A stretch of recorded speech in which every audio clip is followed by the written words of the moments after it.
I need to find my glasses. Where are my glasses? Ah, got them right here. My glasses. See how that fits? We look good. We're ready to rock and roll. Very good. Hello, everybody. Welcome. It's the year 2021, and this is my first video for the year. Now, I've been struggling to make a video, but yeah, that also falls into what we want to talk about today. Today we are going to be talking about the question of what to create. Now, I find that a lot of creators have had this conversation on Twitter, on Reddit, and a lot of places. People are constantly looking for answers to the question of, should I create for the algorithm or should I create for myself? Now, note that in mind that this conversation is in line with new channels, new creators, new people who are just coming to the YouTube platform, where we're constantly trying to look for answers to the question of what to create. There's several ways that you can look at this, but I will try to outline these thoughts and probably help you find solution, just the way I found for myself, that has helped me being able to balance creating for YouTube and not burning out or not freaking out or not being stressed or not being terrified or not being Yeah, let's see how that works. YouTube in itself is a tale of two sides. You have to understand that. One, YouTube is a business. I think a lot of creatives do not always try to remember that sometimes, to know that YouTube is a business and will run like a business. YouTube will look for things that would help it maximize its profit while trying to reduce cost. Mainly, YouTube deals in two variables: attention and retention. Think of attention as a currency that you can put in a bank. The bank here now being YouTube. The more clicks, the more likes, the more comments, the more interactions that you get, the more currency you have to put in your bank account. On the other hand, there's the retention part, the ability and the strategy and the skill, or however you want to look at it, to make yourself retain a whole large proportion of the people who watch your videos increases your value. In other words, what I'm trying to say is that the ability to make an audience loyal to your content, that every time you post something, they want to come back and watch. That is how YouTube translates that into value. Now, the more you can do that, the more your value increases on the YouTube platform. So YouTube, basically, you have to struggle for two things. One is the attention. You need to get people to click, to like, to interact and watch. And retention, you need to be able to make people come back. You need to be able to retain that audience, to keep people watching your content. So really, it's a question of how much attention can you generate. And the second one being, how much of that attention that you've been able to generate can you retain over a period of time? Now, I must say over an extended period of time, because the more extended that time is, the more your value as a creator goes up in the YouTube world.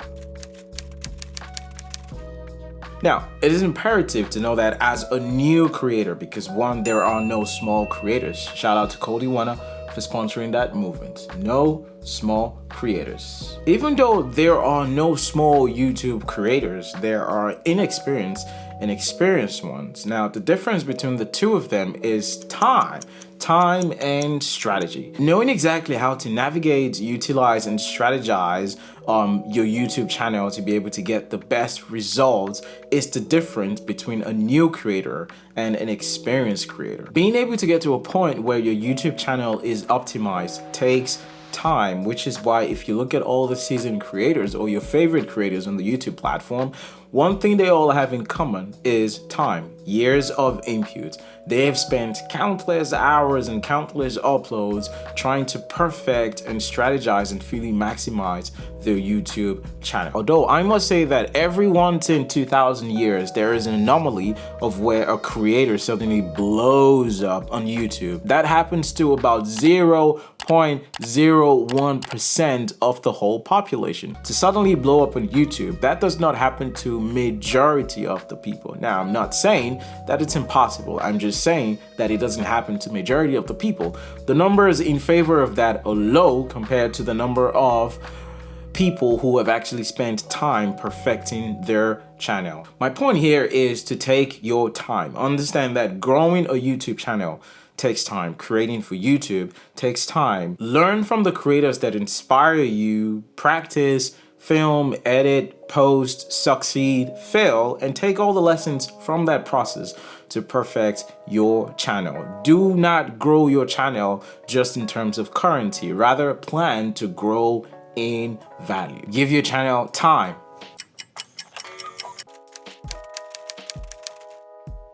As a new creator, there is the process of making for you, which is you take your channel as an extension of your creative self to make materials that you find attractive, you find fun, you find interesting. Most new creators would often make things that they enjoy and just sort of put that out on YouTube. For other people, it's sort of like a creative diary where people can just put whatever they want to put, whatever content they want to put, and sort of store it there. It's kind of like a diary. My creative diary.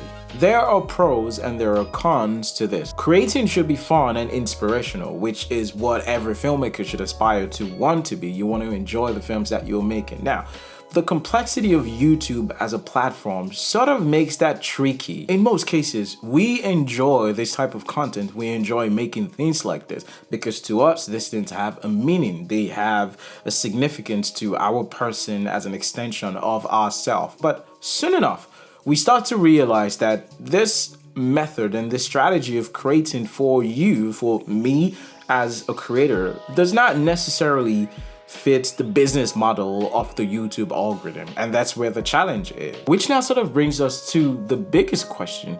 Should I make for me or should I make for the algorithm as a new channel? Making videos for the YouTube algorithm can be a sour-sweet relationship because everything that you create will be driven by numbers, will be driven by views, will be driven by strategy. For a new channel, you cannot apply the same strategy as an older channel because an older channel already has a community. They already have these numbers, but as a new channel, you do not have that. So the question of creating for the algorithm might be a challenge.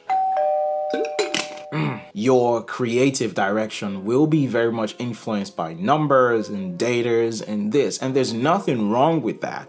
If YouTube is, of course, your full-time job, you do not have a choice. You have to make for those numbers. But for a new channel where you were not monetized, you were not even sort of making some sort of profit off of YouTube at the time yet. Even if you do decide to make for the algorithm, like I said, there's nothing wrong with that. But sometimes it can just start to feel like you have no control over what you're creating, and then you start to get stressed, and then you start to get paranoid, and then you start to get worried about everything, and I'm just being dramatic. You really have to consider making for the algorithm can be very tasking, might be very uncreative because at the time you might not necessarily like the kind of content that the algorithm wants you to create because it takes so much energy and so much from you. Now, the big question is, what should we do as a new channel? Should I create for myself or should I create for the algorithm? And this is the interesting part. What I found to work as a new channel myself, my strategy is to plan to create content for myself and for the algorithm. Booyah! Now I know that's a very vague description, but hear me out. Do not judge me yet. This is what I mean. Now, as a new channel, of course, you want your channel to grow. You want growth, you want extension, and you want longevity. But at the same time, understand that the stress of keeping up with creating for the algorithm can take away the old fun and excitement of wanting to create at all. Because, for example, if the algorithm is selling on tech reviews and everything, and you make one video, 2 videos, and they get traction, now you might not necessarily like to make those videos, but because those videos are what moves the channel, you start to focus more on those things. Now, does that take away from you? In some ways, and a lot of creators have expressed this, they start to get stressed. They start to overthink these videos, and then at the end of the day, they do not actually get to a final point of decision. Whereas if you took some time to make something for yourself, something you creatively enjoyed to make, that might inspire you to be able to go on and create something for the algorithm. I like to make vlogs and documentaries and just personal things, because my YouTube channel is mainly going to serve as a means of documenting my life in China. Now, I do want to make contents that also act as an educational tool or a filmmaking resource that people can learn from. But at the same time, I want to document myself going to eat chili spicy pepper. I want to document myself going to the Dragon Mountains. I want to document myself doing some Kung Fu. Disclaimer, most people don't do Kung Fu in China. Hollywood lie. They lie. It's all about finding a balance between what you want to create and what the algorithm wants. So think of it as two things in a bucket. Now, each bucket holds different weight. For me, I like to create for myself, and at the same time, I want to create for the algorithm. Now, because I still a newer channel and I still want to keep enjoying this, I very much prioritize making for myself rather than creating what the algorithm wants. So I will spend more time creating materials and contents that I enjoy making rather than putting all my effort into what the algorithm wants. You might have another strategy about how you go around this whole creating thing. Let me know in the comments if you have another way how you deal with creating for YouTube if you are a new channel, if you are a new creator. One thing that I found is, especially during these trying times, a lot of people have struggled with starting to find ideas for videos, to making videos, and just losing inspiration. I personally have had to that struggle because I've been perfecting the art of this strategy. Perhaps this might be useful for you or useful for someone that you know, so please do leave me a comment in the section below and let me know what you think of my strategy, making for me and the algorithm, rather than just making for the algorithm and being a terminator, or just making for me and not growing because you don't understand business models and business algorithms.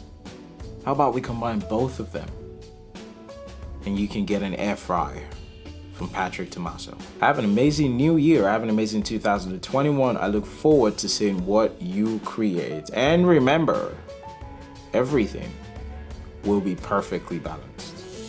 I'll see you the next time when I feel like making another video or something like that. Bye.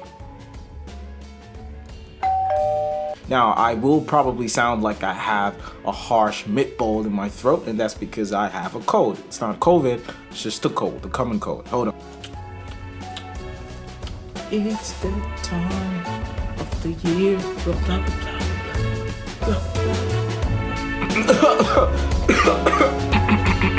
Bye.